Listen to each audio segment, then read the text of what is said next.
So, May 20th, Sam Altman walks into a UAC event, and by the time he's done talking, every startup in the room has an offer on the table. $2 million, except not cash. Compute, API tokens, and in exchange, each startup signs an uncapped safe giving OpenAI future equity. TechCrunch called it a mic drop moment, and honestly, that's about right. Yeah, but mic drop is doing a lot of work there, because the moment you look at what an uncapped safe actually means on a cap table, the math gets complicated fast. That's exactly where we're going today. With pleasure. So here's the shape of the episode. We're going to walk through the deal mechanics, what uncapped actually means when OpenAI is sitting on your cap table alongside UIC and your seed investors. Then we talk to two founders in the same batch, same offer, completely different calls. One signed, one walked. And the reasons tell you more about this deal than any term sheet analysis will. Nodding. And there's a UIC partner lens on the back half, pattern matching this against the hundreds of deals they've seen blow up or pay off at Series A. Because the real cost of this thing is, nobody finds out until the Series A room. That's the whole problem. Founder had a sharp read on that timing risk, and American Bazaar Online flagged the founder control questions early. We'll pull both threads. All right, let's start where everyone in that room started. Altman's offer, what it actually said, and why the room went quiet before it went electric. We all just looked at each other. Nobody said anything for maybe 5 seconds, and then the room went completely electric. 5 seconds of silence in a room full of founders. That's a long time. It really is. So let me set this up for anyone who wasn't there. Tuesday night, May 20th, Sam Altman walks into a YC event. Not a demo day, not a big public stage, just the current batch. And according to TechCrunch, he offers every single startup in the room $2 million worth of OpenAI API tokens in exchange for equity. All 169 of them at once.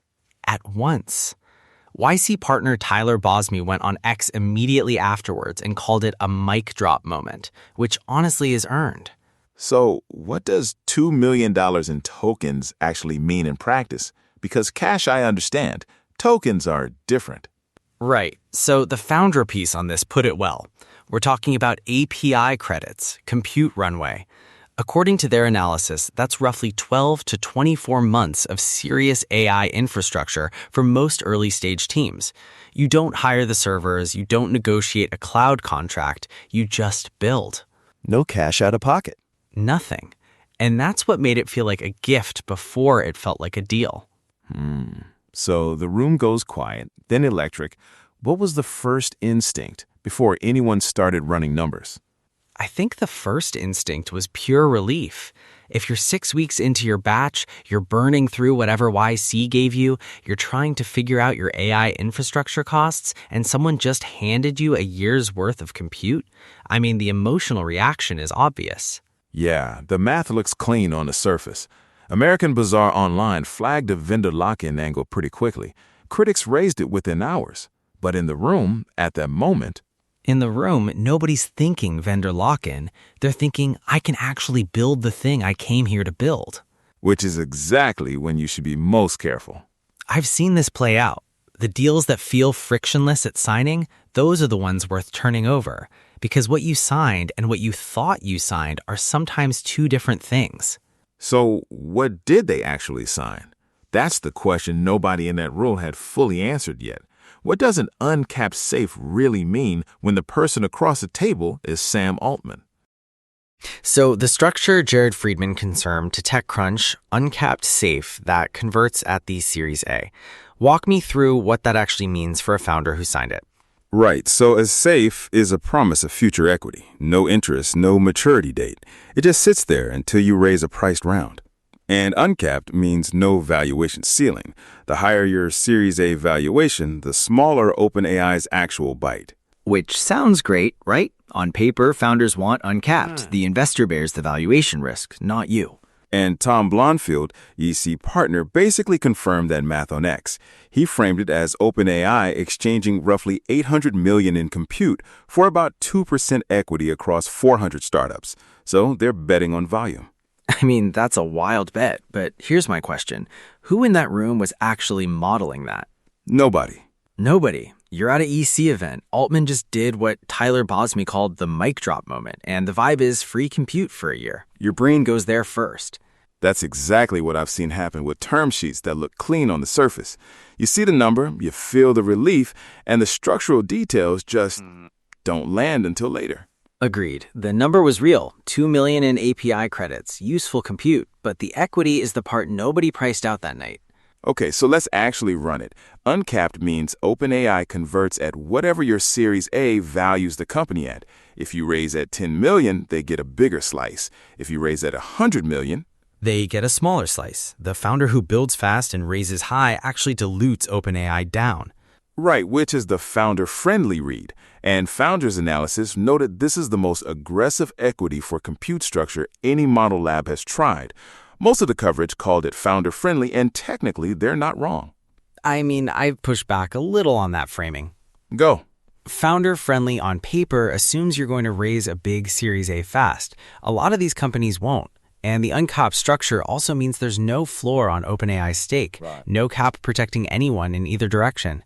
And notably, Friedman told TechCrunch this version doesn't include a most favored nation clause. So if you later sign a capped safe with another investor at better terms, OpenAI can't automatically match those terms.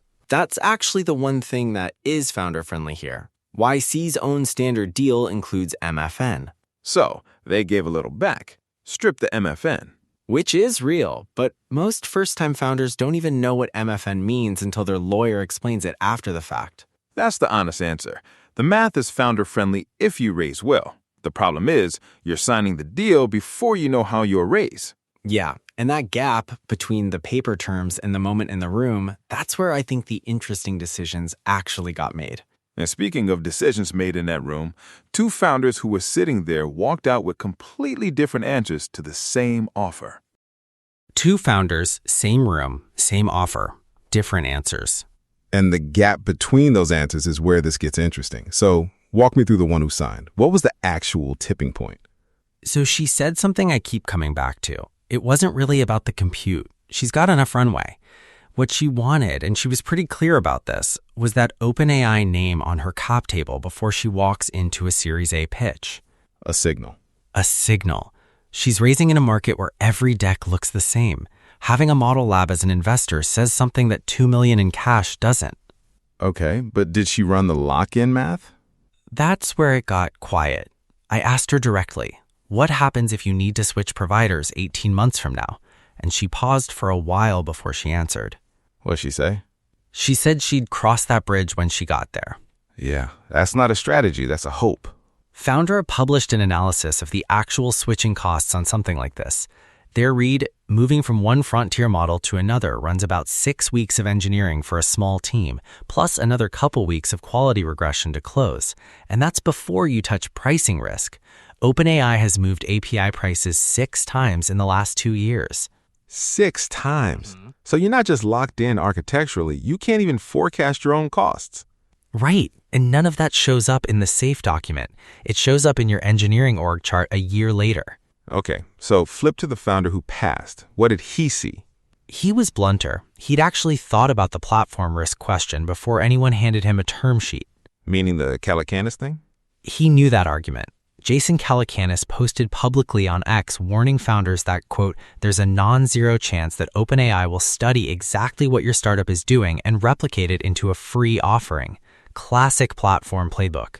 And look, TechCrunch pushed back on that. They pointed out OpenAI can watch what you're building through API calls, whether or not you've signed equity over. The deal doesn't give them new visibility. True, but this founder's point was different. He said right now, OpenAI has a financial incentive to want me to succeed. If they also start competing with me in my category, which they might, I'm holding equity from a direct competitor. Your investor becomes your competitor. He said it pretty cleanly. I don't want a vendor on my cap table, full stop. Did that cost him anything? Inside the batch, I mean? Socially, a little. He said there was a period where people in the cohort treated it like he'd turned down free money, like he'd made a mistake. Which is interesting because the founder who signed, her reasoning was about the room, the signal, the social proof. And his reasoning was also about the room, just a different read of it. He thought the pressure to sign itself was a signal worth paying attention to. I don't think either of them is wrong. No. And neither of them could tell me on the day they made the call whether they'd made the right one. She doesn't know what her Series A will look like. He doesn't know if his competitors are already burning through those tokens to outship him. Which is the honest answer. You're making a bet under incomplete information, and the outcome isn't scored for another 2 years. That's the part neither founder could fully answer. And honestly, I'm not sure anyone could. We put both of those conversations to a YC partner who's watched this exact fork across hundreds of batches. What they said about the pattern changes how you hear both of those founders. Let's get into them. So the two founders gave us their reasoning in the moment. What I want to know is whether that reasoning holds up against what YC partners actually see happen next. And that's the pattern math question, because any one founder thinks they're deciding on compute. A partner who's watched hundreds of companies go through this sees something different. Walk me through the cap table math first, because I don't think everyone's visualizing it. Okay, so you come into YC, you've already taken the YC standard terms. You may have a pre-seed safe or two sitting unconverted. Now you add the OpenAI uncapped safe on top. Founder ran the scenario where stacked unconverted instruments reach Series A representing 35 to 45% of the cap table. Before a single Series A dollar comes in.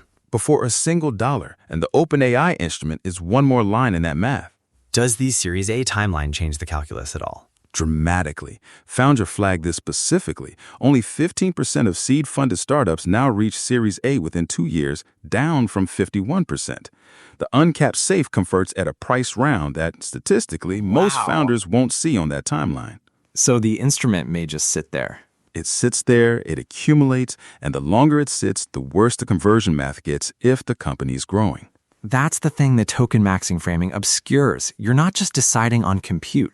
You're deciding on a permanent relationship with your infrastructure provider before you know what your product actually needs. Which brings me to the question I kept coming back to. Is token-maxxing a real operating strategy, or is it a rationalization? Like, did these founders sign because the economics made sense, or because Sam Altman was in the room? I mean, those are not mutually exclusive. Right. But when you strip out the room, the moment, the social pressure, the deal still needs to work on paper, and the conflict of interest question is real.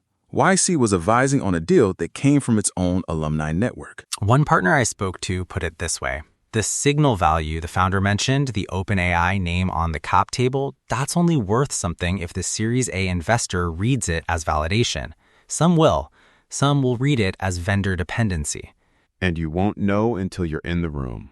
You won't know until you're in the room, which means the S26 founders who signed 3 weeks ago, the verdict isn't in yet. Tokens are live, products are being built, but the test hasn't arrived. The real question every founder in his batch is sitting with is, what does your cap table look like when that room happens? And whether OpenAI being in it helps you or complicates the conversation. That's where this lands for now. So right now, somewhere in a co-working space, an S26 founder is 3 weeks into building on those tokens. The product's moving, but the Series A hasn't happened. Right, and that's the thing. The real price of this deal hasn't been paid yet. No one knows what that equity actually costs until they're in a Series A room. And it's not just S26 anymore. According to American Bazaar Online, the deal reportedly extends to the summer 2026 batch too. YC even extended the application deadline specifically for founders who want it in. So we're talking hundreds of founders who still haven't faced this decision. The question is live. Which means the real question every founder has to answer, not just the ones who signed, is what's your compute plan for the next 24 months, and is it built on a single point of failure? And the honest answer for most early-stage companies right now? Probably yes. Because cheap and available compute wins in the short term. I've watched founders make this call before, not with tokens, but with AWS credits, with Azure deals. The infrastructure relationship always outlasts the original terms. The tokens run out. The safe doesn't. The founders who signed weeks ago are building real things. The cost is still theoretical. And that gap between what you signed and what you'll eventually owe, that's where this story actually lives right now. So, 2 founders, same offer, completely different calls. That's what stuck with me. Yeah, and the honest answer is neither of them was wrong.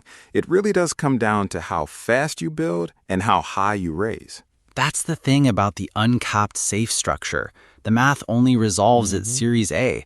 Right now, every founder who signed is carrying equity they haven't priced yet.